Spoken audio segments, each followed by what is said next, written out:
Sushant, what's his full name? Sushant Shashank. Let's check. Hello, checking. Yes, ma'am. You are available. He said yes. Okay. And after.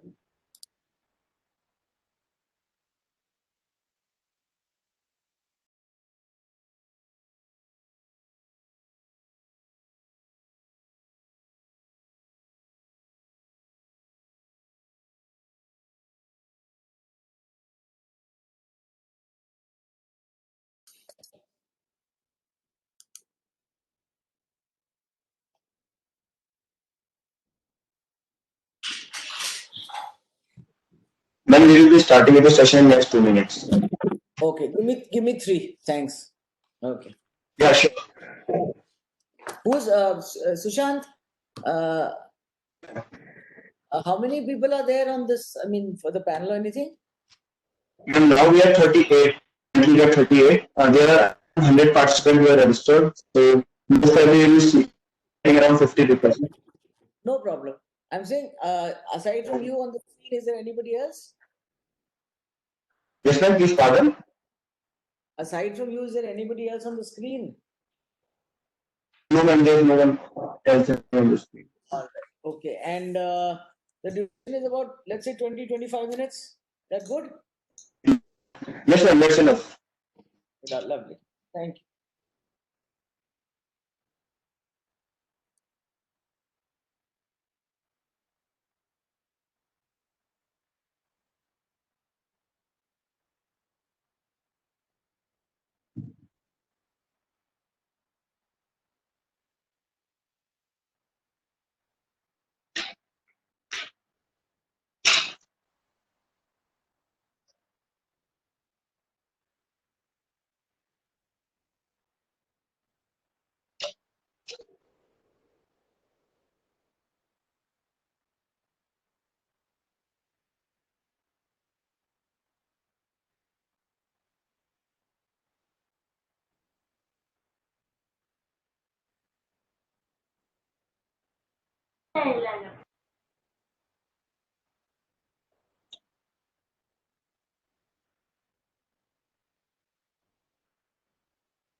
Okay. Pardon?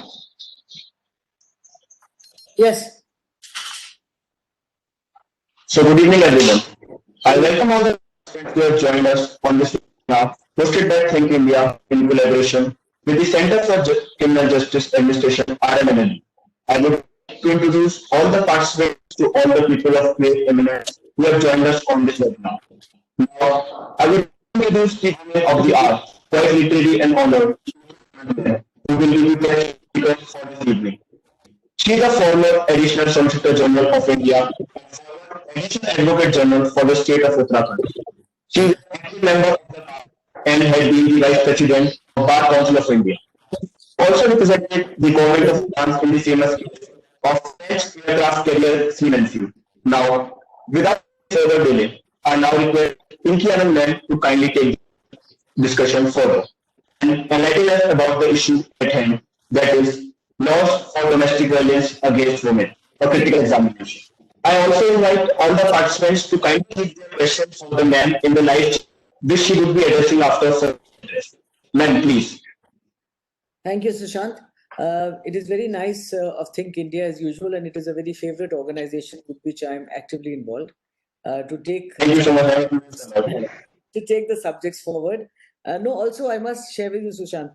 that whenever I have interacted with members of our organization, it has indeed been a pleasure. And I think everybody is a very articulated individual, not only in academics, but and incidentally, while we are talking about subjects, even though it is domestic violence is a subject, I must say that it is very important for all of us, and I must urge the participants that it is my belief that we should be academically inclined as much as participative in all spheres of life, because I think that is what lends itself to being a great individual and a great citizen of the country. I think today's time is even more, not only in the national perspective, but also with the COVID. We have come to realize that life is different, and we have to really start prioritizing ourselves in the correct directions, if I may say so. Um, you know, when we are speaking about the subject of domestic violence, I must say there are two, three aspects of this. And if you take it into various phases, you find a perceptual change in society over time. And of course, today's time is itself a hallmark and a tribute, uh, the realization that has dawned upon society as a whole and upon people forming the society, all of us individuals, that gender based violence is something to be looked down upon and ultimately actionable, of course. But what is more significant is that it has been now identified as a feature in our existence which cannot be tolerated. That, of course, is one of the biggest, I think, contributions that law also has to give. What happens with law and society, in fact, I find that very generically, is that between society and law, there is a kind of interface. And sometimes societal changes bring about law, and at other times, law itself is brought about because of what society thinks that it should be. So it's really a mix between the two, the cart before the horse, whether the horse comes first, or the cart comes first, or the hen comes first, or the egg comes first. So here we found that, basically in India, there has been, and I must say to some extent it is shared globally also, but in a different context, because India has its own peculiarities, its own patriarchal system, if you like, in its own sense is diversity, which has its own peculiarities, which lends itself from time to time to domestic violence. But I would, for the time being, we can go back to medieval India and we can talk about times when women were revered in society. And we can talk about the invasion of India by Muslims when basically the degradation kind of started. Even during British times, incidentally, women were treated on a fairly good platform. But from time to time, then the situation came down and it became a time where women were not valued as a contributing assets in society. And there was this whole patriarchal system which generated itself, whether it is of social being, whether it is in terms of education, whether it is in terms of access. So the first critical issue I want to pinpoint is the access situation is what determines really a lot of issues. So when we talk about domestic violence is of various kinds. Domestic violence would go from, for example, the first one being physical violence. By all means, I think nobody kind of looks at it differently. So physical violence is the first attribute of gender violence or domestic violence, so to say. The second attribute of this or configuration of this would be mental violence, because it is not enough to say that physical violence is all that needs to be addressed. So there is also the question of mental cruelty. And the mental cruelty and the counts under that can vary from several platforms, whether it is abusing, whether it is taunting, whether it is not permitting certain social interactions, whether it is preventing, whether it is talking about clothes. So it goes from various aspects to another. Then you have the aspect of education, you have the aspect of access, you have the aspect of property, you have the deprivation of property, which is also another form of violence which is perpetuated because deprivation itself lends itself to an active action of violence against women in all manners. So, very broadly, these are the five features that I could try to outline. Pre 1980s, now we've gone and we discussed very briefly the medieval times and the invasion times and the British times. But pre 1980s, broadly from the time of, let's say, independence on, women had rights as voters.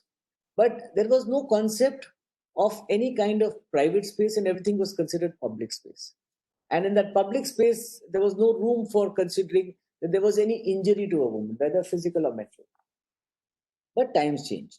So you came right away to 1980s. And that era really transformed, I think, huge amount of issues as far as domestic violence were concerned. And for the first time, there was contemplation and ultimately law that violence against women was actionable as a crime. So the definition of crime and identification of domestic violence as a crime. You had divorces earlier. You had the Hindu Code earlier.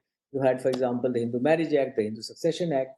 You had the Maintenance and Adoptions Act. So that 56 code was a very diverse kind of code. But there was no concept of crime against women on account of physical, mental, or other violence that we have talked about. So 1980s really saw that transformation into an instance where crime was considered, rather domestic violence was considered as a crime, and it was not considered that a husband and wife within the parameters of their home could do anything, or rather a husband could do mostly against the wife, and there would be no action on that basis. I'm reminded of a time, in fact, when I was looking at the subject. There was a time I remember when I was going on the ring road, and we saw a man beating a woman on a rickshaw, and we asked him, we stopped him and said, "Why are you beating her?" "Well, she's my wife." So that was a very typical 1980 answer. The situation was there. But then 1983 is when Section 498A IPC was added as a section to the penal code to make it an actionable crime if there was any kind of willful cruelty to a woman, whether for dowry or otherwise, which led the woman to commit suicide or in any other manner harmed or violated her. This actually started a complete spate of actions. Initially, of course, hesitantly, because even if you provide avenues for taking recourse to law, people don't necessarily immediately go in that direction because these are matrimonial relationships and you don't want to break them. But Section 498A IPC, uh, cruelty against women, became an issue which ultimately started prevailing as a concept and has become today a very actively utilized law to safeguard women. And this, of course, contemplates, people imagine it contemplates only physical cruelty, but ultimately it covers mental cruelty as much as it covers physical cruelty. And it covers, of course, dowry, which is a peculiar feature to, at least to mostly to Indian society. So 498A itself, which leads to imprisonment, which leads to arrest, and there has been a complete spate of judgments and a complete spate of laws which have been utilized by women in this direction. And there have been, unfortunately, as I said, maybe even now, you do not find as much recourse to law as there should have been in considering the violence. But there are two types of situations. One, people who will ultimately go to court or go to the CAW cell, the crime against women cell, because they ultimately can't take it anymore and they want to take recourse to the public avenues available. And the second, you will have another category or strata of people who will not necessarily jump to take recourse to law because they still want the marriage to survive or they don't want this to be in the public domain. So we are talking about, by and large, the cases that come in the forefront because women want to take recourse to law. And incidentally, when we talk about 498A, as we all possibly know, while there has been a lot of praise for this provision in law, and while it has provided succor to a number of victims, provided security to a number of women, it has provided success in that sense for rescuing them. There has also been a complete argument made from time to time that there is a blatant misuse of law because what does happen sometimes is that when women want to file, for example, for other remedies, they might A, use 498A as a tool, or B, use 498A as a tool to get more relief than they possibly could get in other avenues. So I always say that misuse and abuse of law and use of law all by and large run concurrently. What we have had is the Supreme Court, the High Courts, actually examine these kind of cases from case to case basis and lay down various judgments which outline the direction in which this should go. So, for example, one of the judgments was when the 498 day proceedings ended up in basically conviction and arrest of family members who weren't living with the girl or the husband. In that case, the Supreme Court did lay down you cannot arbitrarily involve everybody. Again, the question of arrest Should it be there? Should it not be there? There was a judgment again by the Supreme Court, which said there should not be arrest immediately, but there should be basically a committee set up which should look into the cases until the committee comes to a finding. You cannot have arrest made outright. This was ultimately reversed because the Supreme Court subsequently found that you cannot curtail the powers of arrest in a case where a cognizable case is made out, and 498A is a cognizable case. So, as I said, broadly on this platform, you find that it has had a very high rate of success insofar as, first, it provides a legal remedy for a woman in distress on account of domestic violence, mental, physical, or even economic for that matter. Secondly, it basically, I always believe that law not only provides a remedy, law also provides a message to society and lays down the code in which people are to act. Now, it is important for people to understand that when we lay down a law, the message that goes down is that violence against women is bad. It is something which is condemned by law, it is something which is punishable by law. So, jurisprudentially, when we talk about law, we are talking about law setting down the code in which the society and the members of the society have to behave. And I think 498 did that and served that purpose. You also had, when we talk about domestic violence, now domestic violence doesn't always get itself inflicted in ways of physical violence and mental violence. So you also have cases of dowry deaths. Now that is something, again, very peculiar to our society. And there have been several instances all over the country where dowry deaths have taken place. Um, Again, this came around in 1986, where dowry death, frankly, it could have been considered to be a part of Section 300 and 302. Did we necessarily need another provision? Can remain a moot point. But 304B, that is dowry death provision, was specifically brought in to firstly pinpoint the fact that dowry deaths or violence against women, which led to dowry deaths, is something which was an act which was abhorrent and needed to be stressed as such. Secondly, it ultimately gave certain more criteria and presumptions which possibly could not have come within the strict fold of Section 300 and 302. So, dowry deaths again is something which formed a classical part of the Indian jurisprudence from 1986 onwards until date. Of course, by from time to time, these concepts keep changing. Dowry by itself, how much of the young generation now believes in dowry or taking dowry or not taking dowry is something that I will leave with you. But as far as I know, it has gone down to some extent in a large section of society. However, it is still prevalent. So you have Section 304B itself, which basically transforms that. The next era, so to say, and this would be the Succession Act of 2005, the amendment, and you would have the Domestic Violence Act of 2005. Now, these addressed two separate aspects. Why I said is in the beginning that property has a direct correlation with violence. If you do not have property, if you do not have finances, if you are dependent upon the spouse, then the dependency often translates itself into an act of cruelty and therefore violence. So, how do you actually do away with violence? Do you do it only by punishing violence because that is an after act? Or do you do away with issues that create that atmosphere of violence?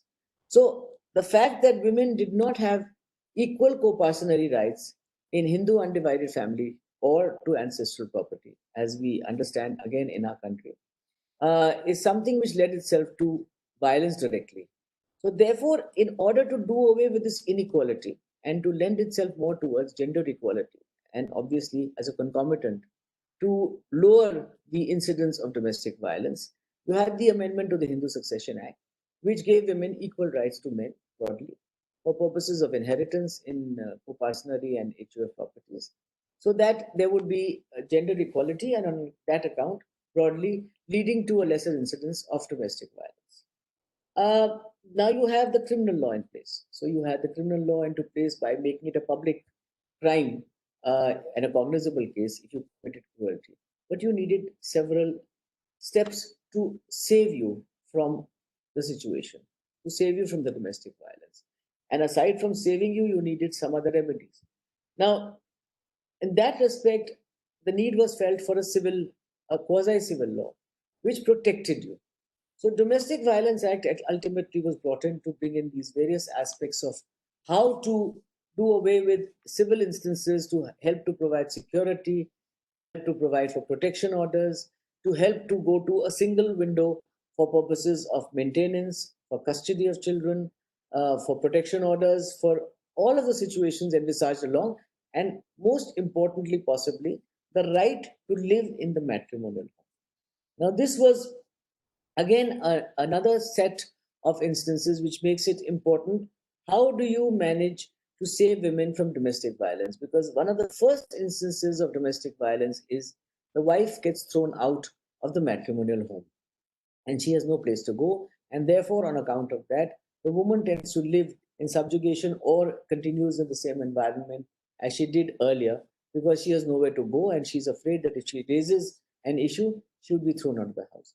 So I think the Domestic Violence Act of 2005 served its own very important purpose of A, of course, the civil methods and the necessary messages as to what safeguards the rights of women and helps to prevent domestic violence.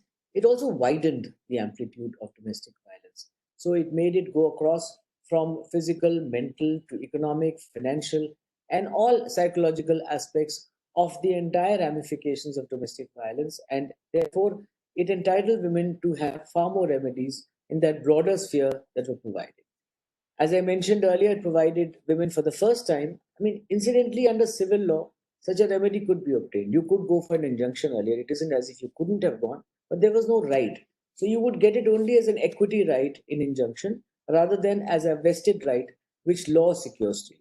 The law secured that right to live in that shared household, which was a major safeguard for women who, by and large, did not have financial independence or do not have financial independence and do not have the means and the wherewithal to continue to live independently. So that means if they were thrown out of the matrimonial home, they would go back to their parents and then be dependent upon either their parents and the brothers' wives, etc. So that made an entire situation almost unworkable because it was out of the frying pan into the fire variety at various points of time. And we have seen that in so many other cases of domestic violence. So Domestic Violence Act, as I said, of 2005 really helped to serve its very purpose of providing a single window so that you did not have to run from pillar to post. Not that there were not other provisions. All matrimonial laws, for example, have provisions for custody. All matrimonial laws do have provision for maintenance. Not only that, you also have Section 125 CRPC, which provided for maintenance. And I say maintenance as a ground of violence because deprivation of maintenance itself is a major form of violence. So, as I said, it's not only physical violence, it's not only mental violence of the nature of harassing. Harassment is also of economic kind and of being able to live in the same sharehold. So, Supreme Court from time to time again has laid down various criteria and safeguarded the rights of women to live in the shared household so that they have a roof over their heads and therefore less perpetuation of domestic violence. At times, Supreme Court and High Courts have also provided alternative residences where it was not possible for the woman to stay in the same shared household or even economic arrangement whereby a different house could be taken on rent or otherwise for the woman. And these have been the various instances of maintenance and other issues that come across. Uh, so we find now that in India, by and large, we have actually set out a large gamut of laws. Aside from, of course, social backup on various fronts, you have various commissions set up. You have the National Commission for Women, for example, which basically is a mandatory commission, is a statutory commission, which helps to navigate through the positions of domestic violence and also from time to time directs authorities and other organizations to take action in accordance with law.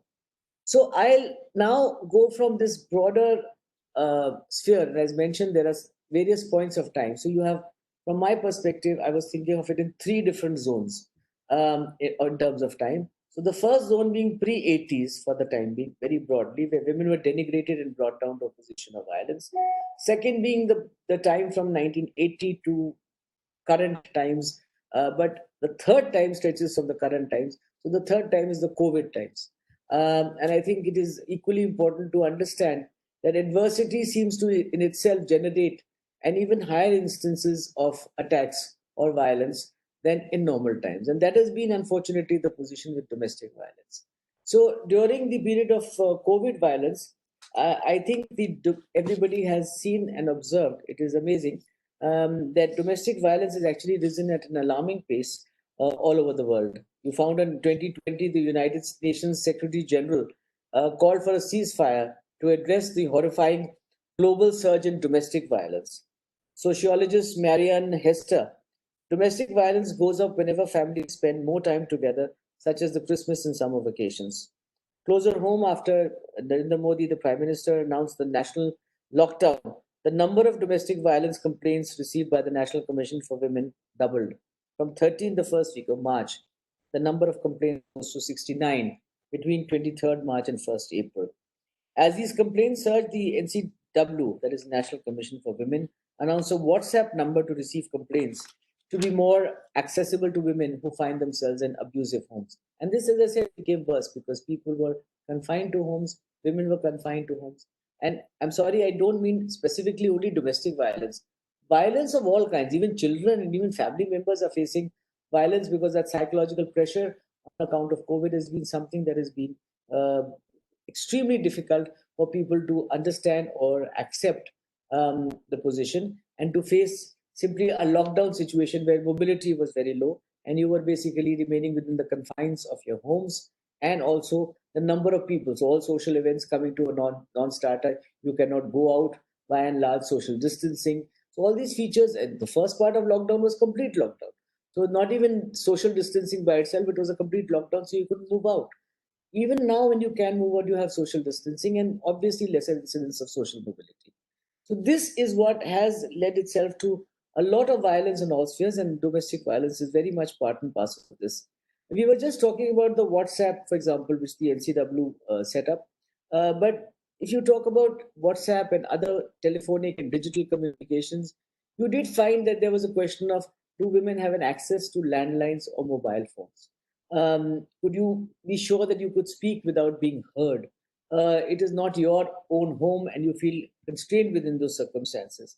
So the figures are actually quite frightening in its own way. Almost 57% of women in India do not have access to phones. So their options for registering their complaints becomes quite limited. Then again, women rely upon family members, and incidentally, under 498A and other provisions of law, you can have family members complain on your behalf. So the whole question of how do you actually report? Physically, you cannot report. You cannot really go to your family members to ask them to report. So in this context, for example, the Press Trust of India, the PTI, reported that the NCW received a complaint filed by a father on behalf of his daughter, whom he alleged was being brutally beaten by a husband and being denied food. Now, these are the kind of in these times. Another significant responsibility for this surge in domestic abuse is domestic labor, because it is particularly taxing. Work is not equally divided, and it remains basically concentrated against women, and the expectation that women only will perform the household work. This load becomes a difficult job, particularly during these times, and therefore chances of violence increase if the act is not done or the household work is not performed. So this is some of the COVID times that I thought I would bring up, because ultimately it is something which is a reality today and we have to deal with it. So you are finding that people are reliant upon so many different mechanisms during these times. On a reporting feature between 23rd March and 16th April 2020, roughly in the first 3 weeks of the lockdown, the Commission received 239 complaints of domestic violence, a leap from 123 complaints which it received in the month before the lockdown. So, in an average now, about 9 complaints are received daily, as opposed to a figure of about 5 complaints on an average basis, possibly because of the complete frustration and the constraints on account of the lockdown. And therefore, the remark and the observations of all agencies that this is becoming a very grim situation, and we do need to have various organizations and bodies and services and situations to deal with this. Recently, in fact, the Delhi High Court directed Delhi government to go over the appointments of protection officers under the Domestic Violence Act. The National Commission for Women set up for grave matters crisis intervention center, through counselors to accompany the aggrieved person and make possible the recourse to public law. For example, the UP police raised an initiative which is very laudable named as Suppress Corona, Not Your Voice, which encourages people to be vocal against a crime. The Tamil Nadu government made a fruitful decision on protection officers.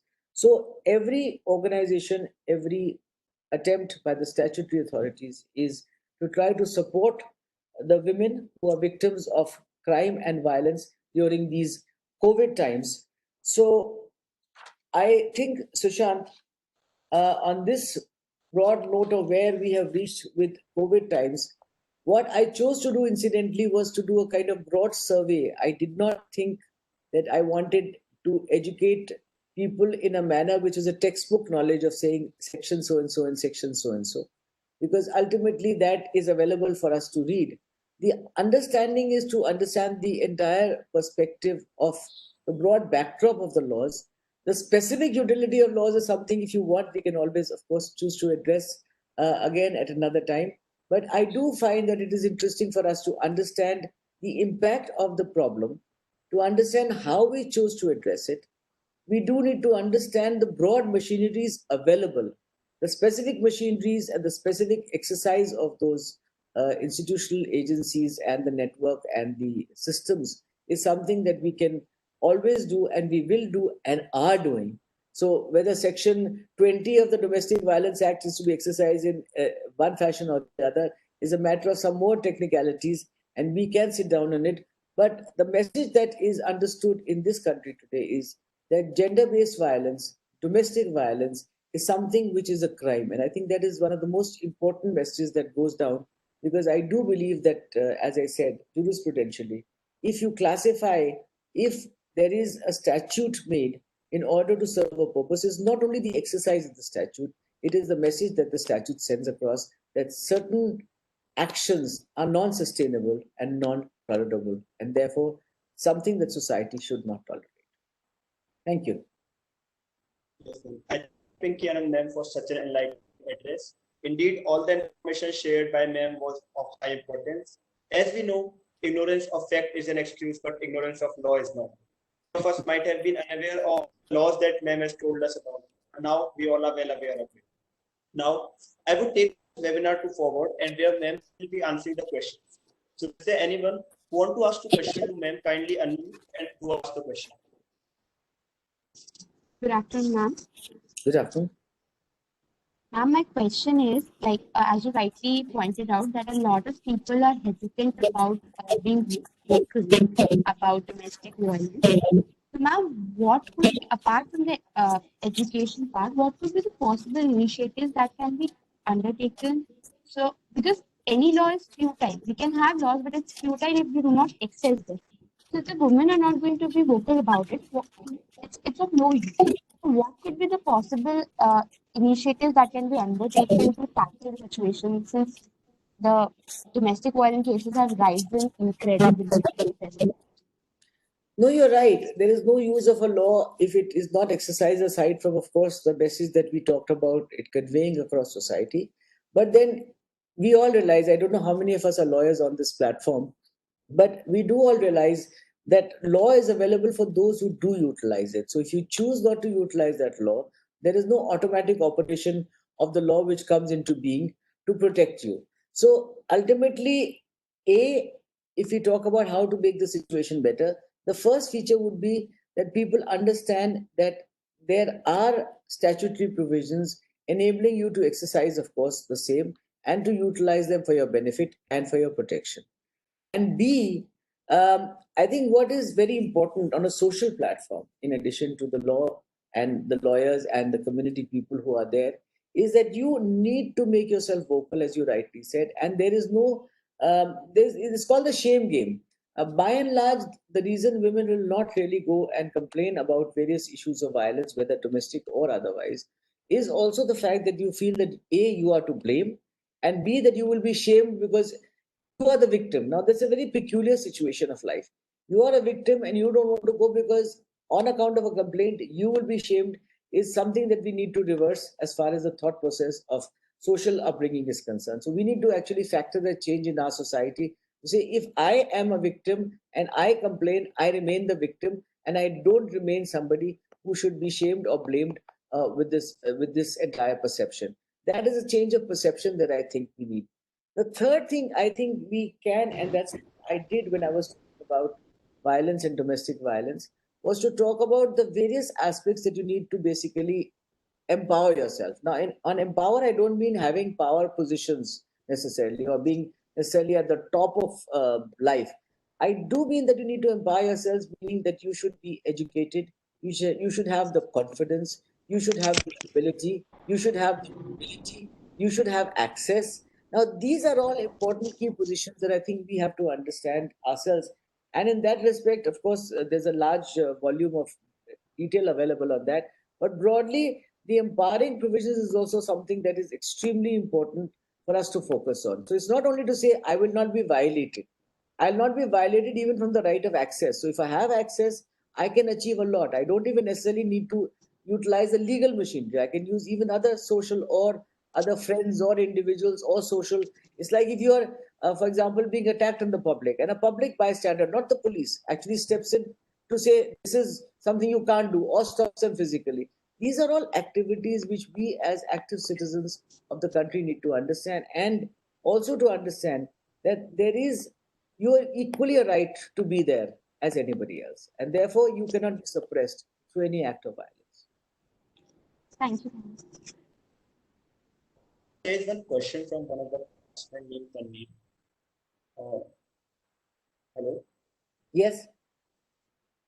So, ma'am, he says, your thought on the fact that women continue to accept violence subjugation because remedy to domestic violence is ending the matrimonial alliance ultimately.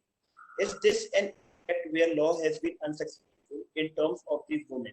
Or is it a matter of strength and awareness among these women? I wonder. I mean, on that front, I made that statement, and I'm not saying. In fact, by incidentally, there's been a large rise in people going for complaints under the various provisions that we have outlined in respect of domestic violence. But again, marriage and alliance and relationship is something that is still very highly valued in our country. So people don't really want to walk out of that as easily as it may be. It may appear. So there are various people who will not go for divorce and will try to resolve things. Um, by and large, or secondly, there'll be a category of people who can't really go to court or otherwise to complaints because they don't have the means to do so. Thirdly, there'll be women who feel that if they sever this matrimonial relationship, they may not be able to go back either to their parental homes, or if they go back to their parental homes, they will have no support. So you do have various instances of why necessarily law will not be, you will avail of the statutory remedies because you feel you don't want to end the relationship for one of these reasons or the other, or even if I think by and large women are more emotional also, and they don't really want to immediately step up and end a matrimonial relationship as easily possibly as the other gender might. Now these are very generic statements, so please nobody take it this is a one-sided statement, but or a one-gendered situation. But these are generic kind of statements made across a large averaging of people's perceptions and people's behavior. So much, ma'am. So, is there anyone else who want to ask the question? Yes, ma'am. Ma'am, my name is Ayush Saran. Since, ma'am, I'm a practicing advocate, I have one a unique case. Is this Domestic Violence Act only confined to matrimonial respect, or if a girl is being domestically violated in its paternal home also, can he file a complaint under this act? Well, as you will probably see, you'll find the Domestic Violence Act has been interpreted very widely and liberally. So it is not as if it's only constrained to a relationship or the other. As a matter of course, not that you have asked this question, but the Domestic Violence Act has been held to apply to live-in relationships. So it basically would extend across even a mother to a daughter or a mother to another son-in-law. So each of these situations of domestic violence is well beyond the limited scope only of a matrimonial relationship. It extends well beyond that. Thank you, ma'am.